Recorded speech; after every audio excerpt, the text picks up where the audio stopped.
Hey friend, I'm Gustafson. I help beginners like you launch their assisted living business in the next 12 months. In today's video, we're going to be talking about 4 big mistakes you should avoid if you're trying to launch your care home. If you're interested in learning a little bit about what those are and how to avoid them, make sure you stick around for today's video.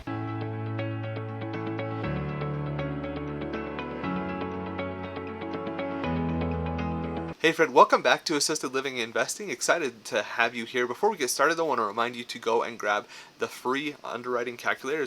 Go to assistedlivinginvesting.net. It's a big blue box in the top right corner. You can't miss it. Go grab that free tool. It will help you as you're trying to move things along and launch your assisted living business. Let's get into the topic for today. What we're talking about is 4 big mistakes that you should be avoiding, or things that you need to kind of navigate around if you're trying to launch your care home. The first one I want to talk to you about is marketing, like waiting too long to start your marketing efforts. And with this, there's a few things here. One is website, Facebook, getting yourself out there, putting yourself online. And a lot of people don't do that because they feel like it's jumping the gun. And they worry about its ability to, people are going to think I'm weird. I got to be honest with you. Most people are not going to be looking at it off the jump.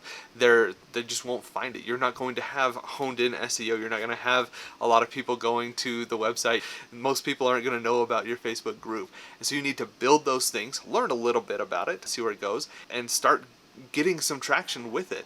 One mistake that I see with marketing all the time is you wait too long. I was just in a podcast with somebody that now owns an EHR company. Before that, he had owned facilities for 15 years or so. And what he said in his experience owning facilities and also now doing EHRs and talking with a lot of facility owners is a lot of them will wait until they open their doors or even a couple months after before they start any marketing efforts. And what we had talked about is you've got to start like 6 to 9 months in advance, especially with your website, because nobody's going to see it. You need to start building some traction, start building a profile for the internet to want to bring that up. And so that's a big one for you to do. In addition to the kind of internet marketing and building that out, what you're going to want to do is start doing some network marketing. Get out, start talking to people, start building relationships with the discharge nurse at the local hospital. Go build relationships with case managers. Go talk to a bunch of other people and start building relationships there so that you can have some success as you're trying to get people to know that you're coming. You're going to be opening up your business, and that they can start keeping an eye out for it and looking for how you guys can work together.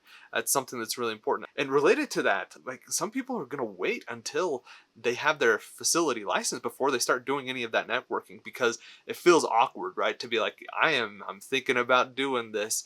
And there's kind of a fine line between the person, like, I don't know if you've seen the commercial that's kind of relevant right now. It's like a renovation one. I can't remember who the company is, but it's this guy. We're going to renovate our kitchen. We're going to do it. Yeah. Have you seen this type of thing with the kitchen? And he keeps talking about it and finally goes and talks to a financial advisor who's like, yeah, let's figure out a savings plan so that you can actually renovate. And he's like, eyes are wide open. You don't want to be that guy that's just like consistently, hey, I'm going to renovate my kitchen. I'm going to start my care home. You want to be a little bit more than that and be dedicated to it. But you do want to be talking about it and get people excited about it and get people thinking about who you are and what you're going to do. So the way that you can avoid this, the whole marketing piece here, is to start marketing at least 3 months before you open your doors, if not more. 6 to 9 months is really what I would tell you to do. Once you have committed and you're ready to go, start talking to people, start building your website, start getting yourself out there. We did that. We had built our website probably 4 months before we launched our assisted living business when we bought our first one. So the earlier you can do this, the better off you're going to be. Start building relationships with those key players, with the discharge nurse, with case managers, with home health agencies. Get out there, start canvassing the group. Don't just get a business card or build a little pamphlet and go hand it out to everybody. Like really build relationships with them. Spend some time with them. get to know them, get to understand how they work, what their needs are, see how you can serve them, and then also drop, hey, I'm starting this assisted living facility, this care home. Is this something that we can work on together, and how can we create a reciprocal relationship there? And the other one is to get your website up, create a Google business profile, start getting on Facebook, start posting a bunch of things, start putting yourself out there and getting people excited so they know where to go. Share it on your personal profile where you already have a following with your friends and family members, and doing those things is really going to help you make some really good progress as you're trying to get the word out about what you're trying to do. So the next one that I want to talk to you about is hiring the wrong staff. Some common mistakes that I see here is when it comes to hiring the wrong staff. If you are in a hurry, so you hire cheap staff or unqualified staff, sometimes you're going to fail to do background checks or do a follow-up with the references that people are sending you. Or you're forgetting to train your staff. These things can really throw a wrench in your ability to get really good, high-quality staff that are going to stay with you for a longer period of time. So ways that you can really kind of navigate that and avoid that pitfall is going to be doing background checks on your staff, making sure you understand who they are. Like, do they have a history of drug use or violence or those types of things that you want to be looking at. It does not mean, by the way, that you cannot or should not hire those people. It's just you want to be a little more cautious with them and understand their story. And, maybe it was something that was 10 to 15 years ago and they've made a lot of corrections since then. Very possible. Or maybe they were wrongly accused. Like, there's so many different dynamics that go into that. And so you want to make sure that you understand what that is. Next is having a solid training and onboarding process.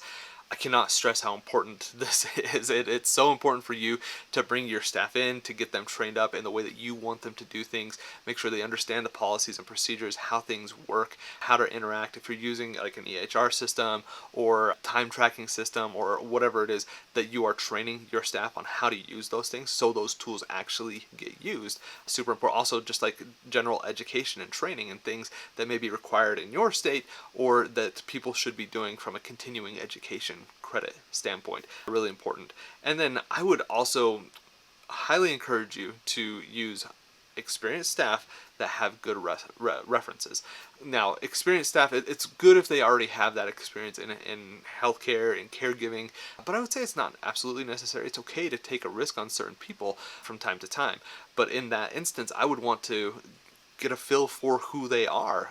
Ask their references, see if they have references, chat with those references, see what the impression has been. And if you can get former employers, it's even better for you, because then you can see what type of worker they are, how reliable they are, those types of things. Those are a few ways that you can really avoid that pitfall of just having really bad staff, because if you have bad staff, you're going to have a ton of turnover, and that can lead to a lot of burnout for you if you're the administrator or for your administrator, and can just make life a whole lot more difficult. And so you want to be aware of what that's going to look like. The third one that I want to talk to you about is underestimating your startup costs. Some of those common budget mistakes that I see is you haven't budgeted enough for renovations or licensing fees or emergency funds even, because those will happen. So you've not budgeted for those. You're going to, a lot of people make an assumption that you're going to be full right off the bat. Oftentimes it's going to take you a few months, several months, for you to get your facility up to capacity. And so you can't just assume, oh man, I did my underwriting and it looked great because, at 8 beds, everything's fine when everything's full. When in reality, you might start off with 2 people in there for the first month or 2, and then you're up to 4, and then 5, and then 6, and then 7, and then back down to 6, and then you're at 7, and then you get to 8 for a couple months, and you come back down. So you cannot make assumptions that everything's going to be perfect and you're going to be fully occupied. You need to make the assumption that that will not happen and plan accordingly, because that will make or break your ability to own and launch your assisted living business. Another one is undercutting some of those major expenses, specifically staffing. Like, you think that staffing is only going to cost, $15,000 when in reality it's $25,000, $30,000. So you need to understand what those expenses are, so and not undercut them. If anything, you want to budget a little bit more so that you have a little bit more wiggle room as you are actually starting the operations. So ways that you can avoid this is planning for like a 3 to 6 month operating capital budget, when you're trying to get your funding, when you're working with lenders or with partners, that you are having that conversation with them and you've budgeted in that 3 to 6 month buffer for it. We did not do that on my first facility. We did do it on our second facility. We only did like a month and a half, but man, it made a huge difference in our ability to be profitable and the breathing room that it gave us. And it's not uncommon for lenders to be able to give you that type of a buffer for it. So that's something that I highly encourage you to do as you're trying to figure things out. Next is use the free underwriting calculator that I have available for you. Again, it's assistedlivinginvesting.net. You can go and grab that. It's the big blue box in the top right corner. But doing that, understanding your underwriting and getting really comfortable with it is going to help you avoid a bad mistake. What I do not want you to do is just be like, I watched a YouTube video. Somebody said I could make $10,000 a month for every single house, and it's super easy, right? I don't want you to do that and then to just jump into it. Do not do that. Spend time, build your foundation, and understand what those expenses are going to look like so that you can have more success from a profitability standpoint in the way that you're operating the business as well. Very important for you to do that. And in that vein, check out my Launchpad bundle. Go to assistedlivinginvesting.net/launchpad. In there, it's a course, has all of the resources you need to help you build the foundation that you're going to need to launch an assisted living business. So in there, we have an Underwrite with Me session where you can underwrite a deal, build your business foundation in a workshop style, understand exactly how to use the calculator, market research, how to do that, setting up your entity. All of the things that you need to build a foundation is inside of that Launchpad bundle. So make sure you go check that out. Again, assistedlivinginvesting.net/launchpad. The fourth one that I want to talk to you about, and what can really make it so you're not successful, some of these pitfalls that you want to avoid, is not having a business plan. And we just talked about that a second ago in the Launchpad bundle.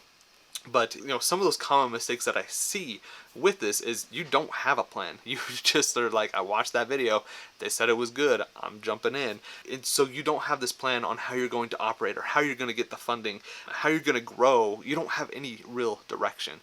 And these are things that can, lenders will tell you no. Lenders will say, no, we're not going to work with you. You don't know what you're doing.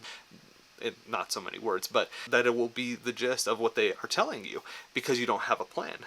Banks, investors, they're not going to take you seriously if you don't have a plan on what you're going to be doing. It can be hard to build a business plan. I totally get it, but you need to have that in place. And you're also going to struggle with some of the unexpected costs and probably make poor decisions as you're trying to do this if you don't have a vision for where you want to go. A lot of what I do when I coach people is we spend a ton of time building that foundation because it is so important. We have a lot of back and forth on that business plan because it leads to success. And through that process, I've secured over $1.5 million in SBA funding. I've used a lot of what I learned there to do $1.2 million in grant funding. I've worked with my clients and have helped secure hundreds of thousands of dollars in funding as well, all based off of largely that business plan and helping go through things, anticipate questions, see how you're going to get there. And so if that's something that you need help with, again, I'm going to encourage you to go and grab the Launchpad bundle. It's a really useful tool. Go grab the business plan checklist as well. We're going to link all this stuff down below so you don't have to remember it. But the business plan checklist is a list of all of the things that you need to have in your business plan, all of the sections and why they're important and how to write for those so you can be successful. So that one's at assistedlivinginvesting.net/BP checklist. Also, I have a new group and it's called ALI Basics. And in there we give you weekly tips. You have the ability to ask questions and help you navigate a lot of what you're experiencing as you're trying to get things off the ground and launch and start your assisted living business. I would love to have you join that. If you go to assistedlivinginvesting.net/basics, you're going to see what that looks like. It's a very low cost membership for you, but you get a lot of access to me, a bunch of resources, and I can help you along the path as you're trying to launch your assisted living business. So this video, we packed a ton in here about the things that you're going to try to avoid as you're trying to launch your care home. If you liked this video, if you found it helpful, make sure you like the video, subscribe, and ring the bell as well so you get notified every time we put out content like this. We go live on Tuesdays, we put out this content on Thursdays, plus we have a bunch of other stuff, and so if you're not subscribed, then you're going to miss out on all of the useful information to help you launch your assisted living business. To recap, we talked about 4 big reasons that people fail as they're trying to launch their care home. in their assisted living business. One is marketing. They're not doing marketing. They're not starting fast enough. Two is staff. They're not putting the time and effort to get good, high quality staff in. Number three is all about funding and understanding the funds and if it's going to be profitable or not, and making good financial decisions. And number four is building out that business plan and make sure you have that for direction and where you're going to go and how it impacts your ability to work with lenders. Does residential assisted living sound interesting to you, but you don't know how to get started? At Assisted Living Investing, I'm here to help beginners like you launch their assisted living business in the next 12 months. I love helping and coaching people. I would love to do that for you as well. And remember, it doesn't take a lot, just a little bit. Just keep going step by step by step. And I promise you, if you do and you're consistent and persistent, you're going to be successful. Thanks for watching and have a great day.